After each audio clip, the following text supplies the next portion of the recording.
Khandeshi chicken सुक्क आणि दह्यातील chicken curry हे नाव ऐकूनच एकदम तोंडाला पाणी आलं की नाही. तर लागोपाठ 3 सुट्ट्या असतील आणि असा काही प्लॅन किंवा बेत होणार नाही असं तर होणारच नाही. तुमचा पण होतो का मला नक्की कळवा. तसं तर आमचा विचार होता की 3 दिवस सुट्ट्या आहे, म्हटलं आपण कुठेतरी बाहेरच जाऊ मस्त फिरायला. पण सर्वच प्लॅन सक्सेसफुल होती. तर ट्रिपच्या बाबतीत तर माझंच काही कुणाचंही असं होतच नाही. तर सुट्टीच्या दिवशी रात्रीचा आमचा प्लॅन बनला 9च्या दरम्यान. नंतर आम्ही चिकन घेऊन आलो 2 किलो. 1 किलोचं बनवायचं होतं चिकन आणि 1 किलोचं बनवायचं होतं दही मधलं चिकन, म्हणजे चिकन करी. हे खानदेशी स्पेशल आहे असं म्हणतात, कारण माझी फ्रेंड अपर्णा ही खानदेश मधली आणि मस्त भाज्या बनवते, स्पेशली चिकनच्या तर खूपच मस्त बनवते. मग आज म्हटलं चल तुझ्या हातचं खाऊन पण घेऊ आणि मला काहीतरी शिकवून पण दे. जर रेसिपीचा व्हिडिओ तुम्हाला हवा असेल तर मी अपलोड केलाय ऑलरेडी माझ्या चॅनलवर, तर तिकडे जाऊन नक्की चेक करा. रात्री जेवण झाल्यानंतर खाली जायचा एक रुटीनच असतो, कारण पूर्ण दिवस घरामध्ये सिया फार बोर होते आणि थोडंसं खाली नेल्यानंतर मध्ये फ्रेश. पण आजकाल असं झालंय ना की बाकीच्या तिच्या सर्व सायकल साईडला ठेवते आणि एवढे मोठे सायकल तिला चालवायची असते.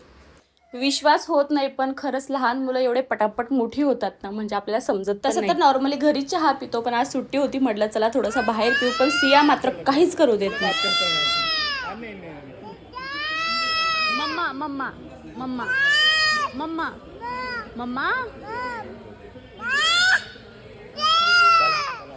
बाहेर काही जरी दिसलं ना तरी आम्हाला असंच ओरडायचं असतं. तर असा होता आजचा दिवस. चलो बाय.